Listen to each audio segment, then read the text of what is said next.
মনে করেন হঠাৎ করেই সরকার একদিন ঘোষণা করলো 500 ও 1000 টাকার নোট বাতিল। তখন আপনার কাছে থাকা এই নোটগুলোর কি হবে? সেগুলোর কি কোনো মূল্যই থাকবে না, নাকি আপনার জন্য অন্য কোনো পথ খোলা রাখবে সরকার? সম্প্রতি বাংলাদেশে নতুন করে আলোচনা এসেছে 500 ও 1000 টাকার নোট বাতিলের বিষয়। এই ধরনের আলোচিত ঘটনা বিশ্বের নানান দেশে এর আগেও হয়েছে, কিন্তু সেখানকার অভিজ্ঞতা কি, ভালো নাকি মন্দ? নোট বাতিলের সুফল কুফল নিয়ে আপনাদের বিস্তারিত জানাবো আমি, মেরাজ মাহফিজ।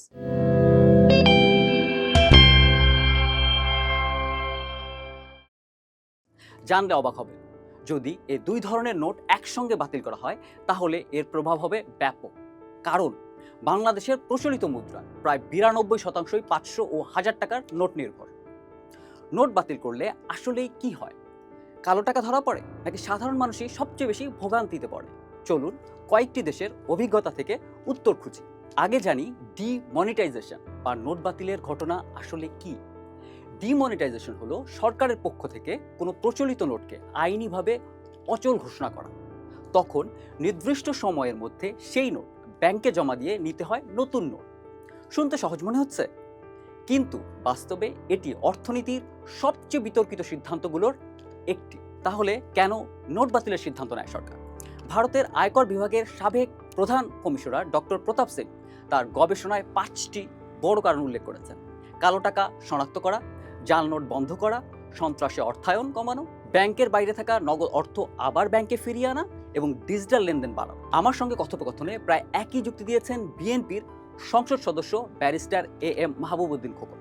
তিনি বলেন, পুরনো নোট বাতিল করলে ব্যাংকিং ব্যবস্থার বাইরে থাকা বিপুল পরিমাণ নগদ অর্থ আবার ব্যাংকে ফিরে আসবে, বিশেষ করে আনট্যাক্সড মানি। এতে টাকার প্রবাহ বাড়বে। এমনকি কর দিয়ে সেই অর্থ বৈধ করার সুযোগ দেওয়ার পক্ষেও মতামত তার ভাষায় 500 ও 1000 টাকার নোট জমা দেওয়ার জন্য 1 থেকে 2 মাস সময় দেওয়া যেতে পারে। এতে একসঙ্গে ব্যাংকগুলোতে চাপ পড়বে না। আর যারা আয়ের বৈধ উৎস দেখাতে পারবেন না, তারা কর দিয়ে সেই অর্থ বৈধ করতে পারবে। এতে যেটা হবে, ঘুষ, চাঁদাবাজি, মাদক ও গোল্ডের অবৈধ টাকাগুলো ইকোনমিতে আসবে, অর্থনীতিতে অর্থ প্রবাহ বাড়বে, বিনিয়োগে গতি আসবে। শুনতে বেশ ভালো পরিকল্পনা, কিন্তু বাস্তবতা ও অভিজ্ঞতা কি বলছে? শুরুতেই ভারতের অভিজ্ঞতা। বিশ্বে প্রথমবারের মতো ডিমনিটাইজেশনের ঘটনা ঘটেছিল ভারতে 1946 সালে। ব্রিটিশ শাসনের শেষের দিকে 1000, 5000 ও 10,000 টাকার নোট বাতিল করা হয়। লক্ষ্য ছিল অঘোষিত সম্পদ শনাক্ত করা, কিন্তু অধিকাংশ পুরনো নোটই ব্যাংক থেকে বিনিময় করে নতুন নোট নেওয়া হয়, ফলে প্রত্যাশিত সাফল্য আসে। এরপর 1978 সালে আবারও একবার ভারত সরকার এমন সিদ্ধান্ত নিয়েছিল। বিশ্বের সবচেয়ে আলোচিত নোট বাতিলের ঘটনাটিও সম্প্রতি ঘটেছে ভারতে 2016 সালের 8 নভেম্বর। দেশটির প্রধানমন্ত্রী নরেন্দ্র মোদী রাতারাতি 500 আর 1000 টাকার নোট বাতিল করেন। মনে রাখুন, সেই সময় ভারতের মোট নগদের 86% ছিল এই দুই নোটে। সরকার বলেছিল কালো টাকা ধরা পড়বে, জাল নোট বন্ধ হবে, সন্ত্রাসে অর্থায়ন কমবে। কিন্তু এরপর প্রথম ভোগান্তিটাই পেল সাধারণ মানুষ। ব্যাংকের সামনে লাইনে দাঁড়ালো লাখো মানুষ। ছোট ব্যবসা থেমে গেল, কৃষক নগদ পেল না, বড় ধাক্কা খেল অনানুষ্ঠানিক অর্থনীতি। সবচেয়ে বড় তথ্যটা হলো, ভারতের কেন্দ্রীয় ব্যাংকের হিসেবে বাতিল হওয়া প্রায় 99% নোটেই আবার ব্যাংকে ফিরে আসে। অর্থাৎ যাদের কাছে কালো টাকা ছিল তারাও নানা উপায়ে সেই টাকা ব্যাংকে জমা দিতে পেরেছিল। বাংলাদেশ ব্যাংকের সাবেক গভর্নর আহসান এইচ মনসুর আমাকে এর কারণ হিসেবে বলেন, মোদি যেটা চেয়েছিলেন সেটা হয়নি। ভারতের অভিজ্ঞতা খুব একটা কার্যকর ছিল না। তখন দেখা গেছে মালিকের ড্রাইভার, বাবুর্চি, কাজের লোক সবাই লাইনে দাঁড়িয়ে টাকা পরিবর্তন করে নিচ্ছে। এতে প্রায় পুরো টাকাই ফেরত এসেছিল, বরং নতুন করে নোট ছাপানোতে বাড়তি টাকা খরচ করতে হয়েছিল ভারত সরকারকে। তবে ভারতের ডিমনিটাইজেশন শুধু ব্যর্থতারই ছিল না। ডিমনিটাইজেশনের পরে ভারতে ডিজিটাল পেমেন্ট বেড়েছে, নতুন করদাতা বেড়েছে, ব্যাংকে আমানত বেড়েছিল। কিন্তু এর জন্য আক্ষরিক অর্থেই চওড়া মূল্য চুকাতে হয়েছিল ভারতকে। ডক্টর প্রতাপ সিং এর গবেষণা বলছে, ডিমনিটাইজেশনের কারণে ভারতে উৎপাদন ক্ষতি হয়েছিল প্রায় 1 লাখ কোটি রুপির বেশি। আর পুরো প্রক্রিয়ায় অর্থনৈতিক ব্যয় হয়েছিল 1.25 লাখ কোটি রুপিরও বেশি। বিশ্বের বিভিন্ন দেশে ডিমনিটাইজেশনের অভিজ্ঞতাও প্রায় এক। নাইজেরিয়া 2022 সালে নতুন নোট চালু করে, কিন্তু পর্যাপ্ত নতুন নোট ছাপাতে পারেনি দেশটি। ফলাফল, ব্যবসা ব্যাপকভাবে ক্ষতিগ্রস্ত হয়েছিল, বেড়ে গিয়েছিল নগদ অর্থের সংকট। দ্য ওয়াশিংটন পোস্টের এক প্রতিবেদনে বলা হয়, পর্যাপ্ত নতুন নোট ছাপাতে না পারায় নাইজেরিয়ায় নগদ অর্থের সংকট দেখা দেয় এবং ব্যবসার আয় প্রায় 40% পর্যন্ত কমে গিয়েছিল। এতে তৈরি হয় ব্যাপক জন অসন্তোষ। 2009 সালে উত্তর কোরিয়া মুদ্রা সংস্কারের মাধ্যমে বাজার নিয়ন্ত্রণের চেষ্টা করেছিল। সরকার মুদ্রা সংস্কারের মাধ্যমে পুরনো নোট বদলে দেয় এবং নগদ ধারণের সীমাও নির্ধারণ করে দেওয়া হয়েছিল। যুক্তরাজ্য এবং যুক্তরাষ্ট্র ভিত্তিক আইনি পরামর্শদাতা প্রতিষ্ঠান এবং ল ফার্ম লিগ্যাল ক্ল্যারিটি ওয়েবসাইটে প্রকাশিত এক নিবন্ধে বলা হয়, উত্তর কোরিয়া সে সময় মূল্যস্ফীতি ও খাদ্য সংকট আরও বেড়ে গিয়েছিল। এর মধ্যে মিয়ানমারের নোট বাতিলের সিদ্ধান্ত ছিল সবচেয়ে বাজে দৃষ্টান্ত। 1987 সালে নোট বদলে বা কোনো ক্ষতিপূরণ ছাড়াই বড় নোট বাতিল করে দেশটি। লাখো মানুষের সঞ্চয় এক রাতেই হয়ে যায় মূল্যহীন। ফলাফল, গণবিক্ষোভ। অনেক গবেষক মনে করেন এই সিদ্ধান্তই পরবর্তীতে মিয়ানমারের গণবিক্ষোভের অন্যতম কারণ হয়ে উঠেছিল।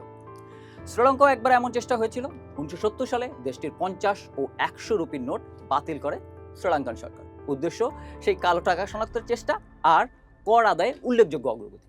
কিন্তু এতে ফলাফল এলেও বড় কোনো সাফল্য আসেনি, বরং পুরো কার্যক্রমের প্রশাসনিক ব্যয় ছিল অনেক বেশি। যুক্তরাষ্ট্রেও নোট সরিয়ে নেওয়ার ঘটনা আছে।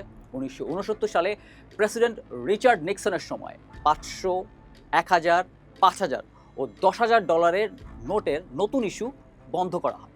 এর প্রধান কারণ ছিল অপ্রয়োজনীয় মূল্যের নোট তুলে নেওয়া এবং বড় অঙ্কের নগদ নির্ভর অপরাধমূলক লেনদেন কমানো। আজও যুক্তরাষ্ট্রের সর্বোচ্চ নোট মাত্র $100। তবে এটা ডিমনিটাইজেশন ছিল না, কারণ এসব নোটের আইনি বৈধতা কখনো বাতিল করা হয়নি।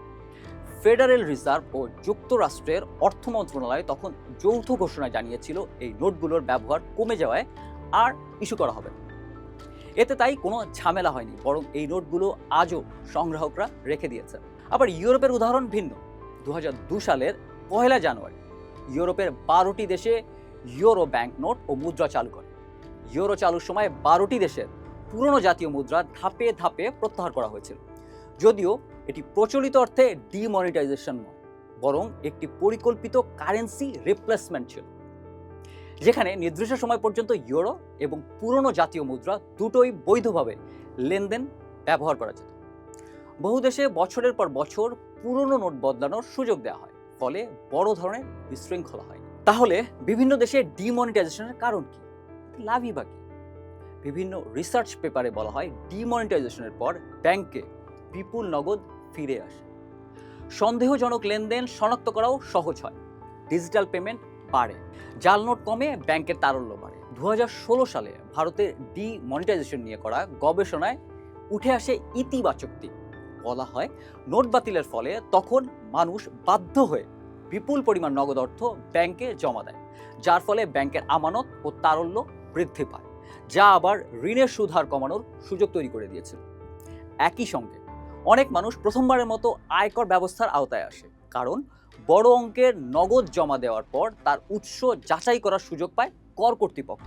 এর ফলে নতুন করদাতার সংখ্যা, আয়কর রিটার্ন জমা দেয়া এবং কর আদায় সবই বৃদ্ধি পায়।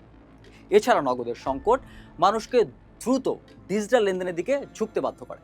সে সময় UPI, mobile wallet, debit card ও অনলাইন ব্যাংকিংয়ের ব্যবহার উল্লেখযোগ্যভাবে বেড়ে যায়, যা ভারতের ডিজিটাল অর্থনীতির বিকাশে একটি গুরুত্বপূর্ণ মোড় হিসেবে কাজ করেছে। একই সঙ্গে ব্যাংকে জমা হওয়া বড় অঙ্কের নগদ অর্থের তথ্যের ভিত্তিতে কর কর্তৃপক্ষ সন্দেহজনক লেনদেন, কর ফাঁকি ও অঘোষিত আদায়ের তদন্ত পরিচালনা করতে পেরেছিল। এবার আসা যাক প্রধান সেই প্রশ্নে, কালো টাকা কি সত্যিই নগদে থাকে? Doctor Pratap Singh, the demonetisation 2016 and it's impact on Indian economy and taxation শিরোনামের গবেষণায় দাবি করেন, অপ্রদর্শিত বা কালো টাকার মাত্র 6% নগদে থাকে। বাকি অর্থ জমা থাকে জমিতে, স্বর্ণ, শেয়ার কিংবা বিদেশে। অর্থাৎ শুধু নোট বাতিল করলেই কালো টাকা শেষ হয় না। নোট বাতিল হলে বাংলাদেশের ক্ষেত্রে কি হতে পারে? আহসান এইচ মনসুর সতর্ক করে বলছেন, ডিমনিটাইজেশন বাংলাদেশের অর্থনীতিতে বড় ধরনের চাপে ফেলতে পারে। তার ভাষায়, ডিমনিটাইজেশনের সবচেয়ে বড় সমস্যা হয় নগদ নির্ভর অর্থনীতিতে। বাংলাদেশের মতো দেশে ক্ষুদ্র ব্যবসা, কৃষি, পরিবহন ও অনানুষ্ঠানিক খাত এখনো অনেকাংশে নগদের উপর নির্ভরশীল। অর্থাৎ নোট বাতিল হলে এসব খাতে লেনদেন কমে যেতে পারে। তিনি আরো বলেন, ব্যাংকিং সিস্টেমের বাইরে থাকা মানুষ সময় মতো টাকা বদলাতে নাও পারে। এতে নতুন নোটের সংকট তৈরি হতে পারে, আর ব্যাংকে লাইন বাড়বে আরো বড় আকারে। সরকারের ব্যয়ও অনেক বেড়ে যেতে পারে বলে মনে করেন তিনি। যদিও ব্যারিস্টার মাহবুব উদ্দিন খোকনের মতে এতে ব্যাংকের তারল্য বাড়বে, বিনিয়োগও বাড়বে রাজস্ব। মনে আছে নিশ্চয়ই, অন্তর্বর্তী সরকারের সময়ও আলোচনা এসেছিল নোট বাতিলের প্রসঙ্গ। তখন বাংলাদেশ ব্যাংকের গভর্নরের দায়িত্বে ছিলেন আহসান এইচ মনসুর। তার কাছে জানতে চেয়েছিলাম নোট বাতিলের সিদ্ধান্ত থেকে সরে আসার কারণ। আহসান এইচ মনসুর আমাকে বলেছেন, বিভিন্ন দেশের ডিমনিটাইজেশনের ইতিহাস দেখলে দেখা যাবে এটা করা হয় একটি পপুলিস্ট উদ্দেশ্য থেকে। দুর্নীতিগ্রস্ত ও সুবিধাভোগী অভিজাত শ্রেণীর বিরুদ্ধে সাধারণ মানুষের স্বার্থ ও অধিকার আদায়ের কথা বলে জনতুষ্ট করা হয়। কিন্তু অন্য অনেক সমস্যার সঙ্গে ডিমনিটাইজেশনের সবচেয়ে বড় সমস্যা হয় ব্যবসায়িক সেক্টর। এতে ব্যবসা স্থবির হয়ে পড়তে পারে। তখন সব দিক বিবেচনা করেই আমরা তাই সরে এসেছিলাম। বিশ্বের অভিজ্ঞতাও একটি বিষয় স্পষ্ট করে, ডিমনিটাইজেশন কোনো জাদুকরী সমাধান নয়। এটি কালো টাকা শনাক্ত করতে সাহায্য করতে পারে, ডিজিটাল অর্থনীতি এগিয়ে নিতে পারে, ব্যাংকে নগদ ফিরিয়ে আনতে পারে। আবার একই সিদ্ধান্ত অর্থনৈতিক বড় ধাক্কাও দিতে পারে। অর্থাৎ বাস্তবায়ন আসলে চ্যালেঞ্জ। এমনটাই আমাকে বলেছেন বাংলাদেশের অন্তর্বর্তীকালীন সরকারের সাবেক অর্থ উপদেষ্টা ডক্টর সালেউদ্দিন আহমেদ। আমি যখন বিভিন্ন সময় সরকারের বিভিন্ন পদের দায়িত্বে ছিলাম, তখনও ডিমনিটাইজেশন নিয়ে আলোচনা হয়েছে। এটা পপুলিস্ট সিদ্ধান্ত, এর উদ্দেশ্য মহৎ হলেও বাস্তবে এসব অর্জন করা আসলে কঠিন, আমাকে বলেছেন তিনি। তাই বাংলাদেশের ক্ষেত্রে এমন কোনো সিদ্ধান্ত বিবেচনায় এলে আগে প্রশ্ন উঠবে, নোট বাতিলের সুফল কি সম্ভাব্য অর্থনৈতিক সামাজিক ব্যয় এবং ভোগান্তির মূল্যের তুলনায় বেশি হবে? কিন্তু বিশ্বের অভিজ্ঞতা বলছে সেই উত্তর এতটা সহজ নয়।